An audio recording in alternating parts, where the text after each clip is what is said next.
নমস্কার বন্ধুরা, আজকে আমরা একটি গুরুত্বপূর্ণ বিষয় নিয়ে আলোচনা করতে চলেছি। বিষয়টি হলো আমাদের স্বর্ণকার বন্ধুদের অধিকার ছিনিয়ে নেওয়া হচ্ছে। আমরা আমাদের কাজের প্রাপ্য যৎসামান্য মজুরিটুকুও পাচ্ছি না। আমরা সমস্ত স্বর্ণকার বন্ধুরা খুব খারাপ পরিস্থিতির মধ্য দিয়ে যাচ্ছি। তাই আমরা এই বিষয়টি তুলে ধরতে সবার কাছে পৌঁছতে বাধ্য হলাম। আমাদের আলোচনার যে মেন হিসাবটা, শোরুম থেকে একটা মাল বানাতে কত দেয় আর একটা কারিগর কত পায় তার হিসেব পুরো দেওয়া হলো। এই হলো একটা প্রোডাক্ট যার ওজন আছে 25 গ্রাম 500, ঠিক আছে। এটা 916 এর আছে। আজকের গোল্ড রেট অনুযায়ী আজকের এটার দাম আছে 1,78,117 টাকা। আর এই প্রোডাক্টের মেকিং চার্জ নেওয়া হচ্ছে 33%, কিন্তু কারিগরকে দেওয়া হয় মাত্র 2%, যার হিসাব অনুযায়ী 1 গ্রামে আমাদের শোরুম পাচ্ছে 2386 টাকা আর কারিগর পাচ্ছে মাত্র 142 টাকা। শোরুম থেকে একটা কারিগরকে কি পরিমাণে লস দেওয়া হয় আর শোরুম একটা কাস্টমারের থেকে কত পরিমাণে লস নেয় তার সম্পূর্ণ হিসাব এখানে দেওয়া হলো। ধরুন একটা মাল রয়েছে, এটার ওজন 25 গ্রাম 500, এইটা কারিগরকে বানাতে দিল, তার ওজনও আছে 25 গ্রাম 500। এইটা শোরুম যখন বিক্রি করে তখন 33% মেকিং নেয়। টোটাল যা অ্যামাউন্ট তার থেকে 33% মেকিং, অর্থাৎ 59,669 টাকা। এই জিনিসটাই আবার কারিগরকে যখন দেওয়া হয় তখন মাত্র 2% মেকিংয়ে জিনিসটা তৈরি করা হয়। কারিগর কত পাচ্ছে? মাত্র 142 টাকা প্রতি গ্রাম। অথচ 1 গ্রাম শোরুম থেকে মজুরি নেয় কাস্টমারের থেকে 2,386 টাকা। ধরুন আর একটা প্রোডাক্টও দেখাচ্ছি। এটার ওজন আছে 31 গ্রাম 940 মিলিগ্রাম। তো কারিগরকে যখন করতে দেওয়া হয় তখন তার ওজন 31 গ্রাম 940 মিলিগ্রামে রয়েছে। এটাই মেকিং নেওয়া হচ্ছে 25%, প্রায় 55,775 টাকা, কিন্তু কারিগরকে দেওয়ার সময় দেওয়া হয় কত? মাত্র 0.630 মিলিগ্রাম। আর 1 গ্রাম অনুযায়ী মজুরি শোরুম পেয়ে থাকে 2231 টাকা, কিন্তু কারিগর পেয়ে থাকে মাত্র 142 টাকা। শোরুম থেকে একটা প্রোডাক্টের জন্য 33% মেকিং কাটছে, অথচ একটা কারিগর পাচ্ছে মাত্র 2%। মাঝখানে যে 31% যে লসটা, সেটা যাচ্ছে কোথায়? এটাই হচ্ছে আমাদের জানার মূল বিষয়। কারিগরকে এত দাবিয়ে রাখা হচ্ছে আর প্রত্যেকটা মালিক তার জন্য দায়ী। শোরুম যখন 1 গ্রামে মজুরি কাটছে 2386 টাকা, কারিগর পাচ্ছে মাত্র 142 টাকা। বাকি টাকাটা বা লস, এইটার বিষয় নিয়েই আমার জানার আগ্রহ। প্রত্যেক কারিগর বন্ধুদের জন্য একটা অনুরোধ রয়েছে, একটু আগে আমি যে হিসাবটা দেখিয়েছি, হিসাবটা প্রত্যেকে বোঝো, এতে প্রত্যেকের ভবিষ্যৎ ভালো হবে। আমাদের তো প্রত্যেক মালিক এবং শোরুম থেকে আমাদের ভবিষ্যৎ অন্ধকারের দিকে নিয়ে চলে যাচ্ছে। প্রতিদিন প্রতিনিয়ত আমাদের লস কমিয়ে চলেছে, প্রতি বছর প্রতি ন্যায় লস কমে যাচ্ছে। কোনোদিন কেউ চিন্তা ভাবনা করেনি যে লস বাড়ানো হবে। একটা বার সবাইকে রিকোয়েস্ট করা হচ্ছে যে আমাদের লস বাড়ানো হোক। কেন বাড়বে না? প্রত্যেকে তো তার মাইনে বাড়ে, আমাদের মাইনে বাড়বে না কেন? প্রত্যেকে তো নিজের মাইনে চিন্তা করে বাড়ে, প্রতি বছরে বাড়ছে, আমাদের লসটাও বাড়া উচিত। একটা শোরুম থেকে একটা কাস্টমারের থেকে নেওয়া হচ্ছে 33%, কোনোটা 22%, কোনোটা 25% লস, আর একটা কারিগরকে দেওয়ার সময় দিচ্ছে মাত্র মালিক পক্ষ 2%। মাঝখানে শোরুমকে যখন আমরা শোরুমের সম্মুখীন হই, শোরুম থেকে বলা হচ্ছে আমরা তো কারিগরকে 12% লস দিই, কিন্তু মাঝখানে এই 12% থেকে 2% দেওয়া হয়, 10% লসটা যায় কোথায়? কিছু মিডিল ম্যান আছে যাদের বলা হয় মালিক, আদৌ ওরা মালিক নয়, ওরা হচ্ছে রক্ত চোষা। প্রত্যেকটা কারিগরের রক্ত চুষে বেড়াচ্ছে। আমাদের প্রত্যেকটা কারিগর যে আমার বিনীত অনুরোধ রইল, আর কোনো কম লসে কাজ করা চলবে না। এতদিন করিয়ে নিয়েছে, প্রতি বছর প্রতিটা টাইমে কম লসে কাজ এনেছে এবং আমরা কাজ করে দিয়েছি, আর আমাদের চলছে না। তার জন্য আমি একটা অনুরোধ করবো প্রত্যেককে, কেউ কাজ করবে না, কোনো কম লসে কাজ চলবে না। আজকে স্বর্ণশিল্পীদের কি অবস্থা? আগে লক্ষ লক্ষ লোক কাজে যেত, এখন তো কাজেই যায় না কেউ। স্বর্ণশিল্পীর নাম শুনলে লোকে ঘেন্না করে। আজকে নতুন করে কেউ জন্মই নিচ্ছে না আমাদের লাইনে। যারা আসছে তারা এই অবস্থা শুনে তারাও ছেড়ে চলে যাচ্ছে। কি হচ্ছে, তাদের ভবিষ্যৎ কি হবে? মালিকদের কিসের ইন্টারেস্ট অত যে লস কমে কাজ আনছে এবং কাজ তোলানোর জন্য ওষুধের মতো ব্যবহার করছে? কেন ওদের মাথায় চেপে রয়েছে কাজ তোলাতে হবে, কম লসে কাজ তোলাতে হবে, এদের সেই কৃতদাস বানিয়ে রাখতে হবে। যদি এরা সম্পূর্ণ বুঝে যায় তাহলে তো ওরা তো মালিক থাকবে না, সব বন্ধু কারিগররা এক হতেই হবে, কাজ এবারে বন্ধ করতে হবে। আর না হয় মিনিমাম সব থেকে কম 4% লস করতেই হবে। আমাদের প্রত্যেককে একটাই বক্তব্য, এখন থেকে লস কোনো কমবে না, বাড়বে। সব থেকে নিম্নতম 4% লস দিতে হবে, 4%। শোরুম থেকে দিচ্ছে 23%, 24%, 25%, ঠিক আছে? আর মালিক পক্ষ জানাচ্ছে কি আমাদের তো লস দেয় না, তা মিডিল ম্যানে এত খাওয়া খাই। ভবিষ্যতে আমাদের এই স্বর্ণ শিল্পী আরো আরো খারাপ দিকে চলে যাচ্ছে।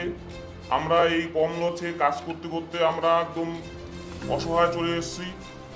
আশা করি সমস্ত কারিগর ভাই দাদারা সবাই যদি আমাদের সাথে আসে, সবাই যদি সঙ্গে থাকে, তবে মালিকদের পক্ষে বা বিপক্ষে কথা বলে আমাদের লসটা সমান্তর করতে হবে।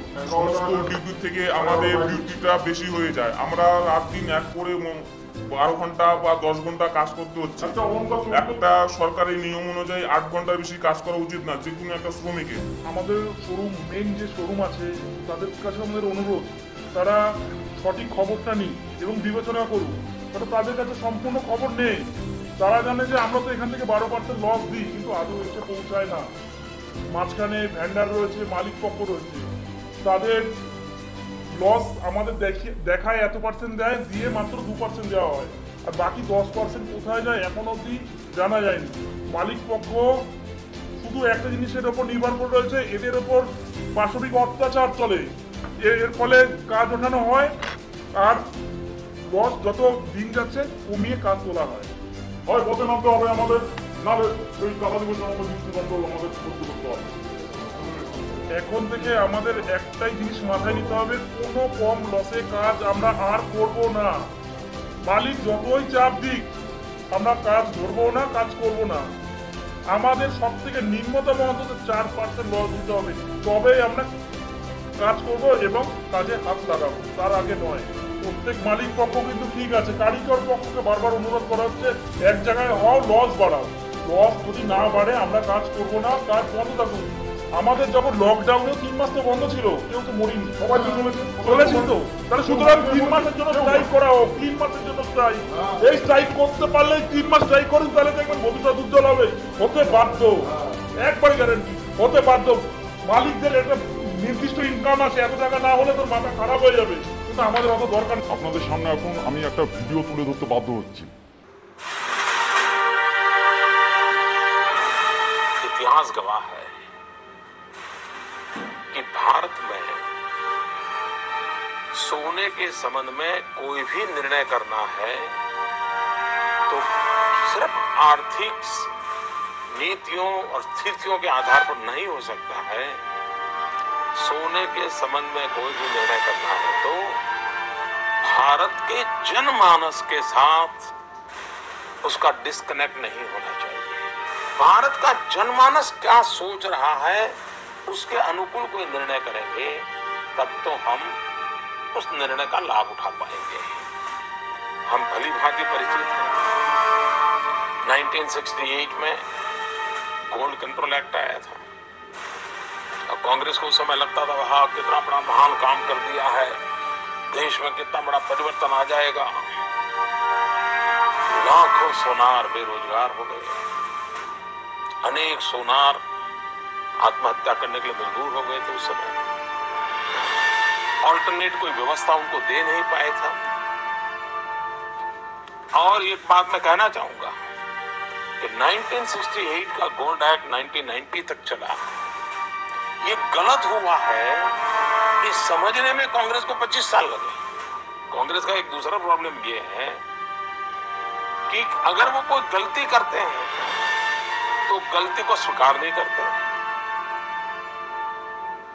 सुधार नहीं करते और चारों तरफ से संकट पैदा हो जाए तो 25 साल 30 साल के बाद वो कहते हैं कि नहीं अब हम कुछ नया चीज लेकर के आ रहे हैं, और खुद की गलतियों के कारण जो पाप पैदा किया है उसके बोझ में दबते गए। বাবুদা, আজকে যারা এই অলংকারের জন্ম দিয়েছেন তারাই আন্দোলন করে মৃত্যুর মুখে চলে গেছেন। তারা কিসের জন্য, কেন? আর সেই একই পথে আমাদের মৃত্যুর মুখে চলে যেতে হচ্ছে। ভারত সরকার আমাদের সাধারণ কারিগরদের নিয়ে এই কথা বলেছিল। আজকে আমাদের মহাজন যারা আমাদের কাজ দেন তার উপরে যারা আছেন এবং তার উপরে যারা আছেন, এই সিস্টেমটাকে কিন্তু একটা পুরো জালিয়াতের পথে নিয়ে যাওয়া হচ্ছে। এই যে সিস্টেমটা পুরো একটা জালিয়াতের পথে নিয়ে যাওয়া হচ্ছে। আজকে তাদের ক্যাপিটাল দেখুন, KG KG capital, crore crore টাকার সম্পত্তি, জায়গা, কোটি কোটি টাকার বাড়ি কোথা থেকে হয়, কি করে হয়? আজকে একটা যার দুটো শোরুম ছিল তার 200 শোরুম আজকে কি করে হচ্ছে, কোথা থেকে হচ্ছে? আজকে আমাদের ভারত, আজকে আমাদের কারিগরের শীত তারা ভেঙে দিয়েছে তারা।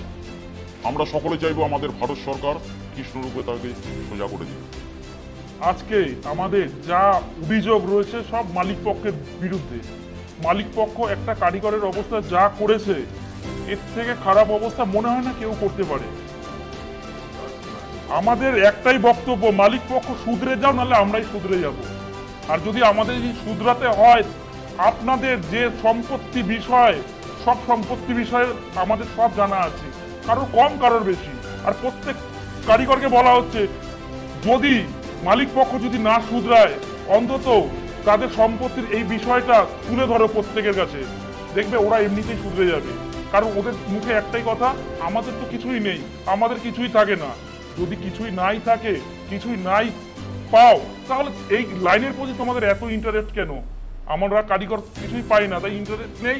আমরা যদি বলা হয় যে ছেড়ে দিতে, আমরা যখন তখন ছেড়ে দিতে পারবো, কিন্তু তোমাদের আগে শুধরাবো। এটা মালিক পক্ষে প্রত্যেকটা মালিক যারা প্রথম অবস্থা থেকে শুরু করেছে তাদের কিছুই ছিল না, কিন্তু এখন তাদের কেজি কেজি মন সোনা হয়ে গেছে। আমরা একটা প্রতিজ্ঞা নিই যে আমরা সব থেকে কম 4% লসের নিচে কাজ করব না। প্রত্যেক স্বর্ণকার বন্ধুদের একটাই অনুরোধ, আমাদের যে প্রাপ্য সেটা আমাদের বুঝে নিতে হবে। আর যদি সঠিকভাবে যদি না বুঝিয়ে দেয় মালিক পক্ষ, তাহলে একটা বড় সড়ো আন্দোলন গড়ে তুলতেই হবে। এবং দৃঢ় প্রকল্প এবং সংকল্প নিয়ে থাকি যে আন্দোলন করে অন্তত বাড়াতেই হবে আমাদের লস।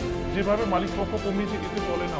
আমাদের কারিগর বন্ধুদের পক্ষ থেকে সরকার কাছে এটুকুই আবেদন, যেন বিষয়টাকে নিয়ে একটু খতিয়ে দেখে। সব শেষে সমস্ত কারিগর বন্ধুদের কাছে একটাই অনুরোধ, আমরা সকলেই একজোট হই। সব শেষে সমস্ত কারিগর বন্ধুদের কাছে একটাই বিনীত অনুরোধ, আসুন আমরা সবাই একজোট হই।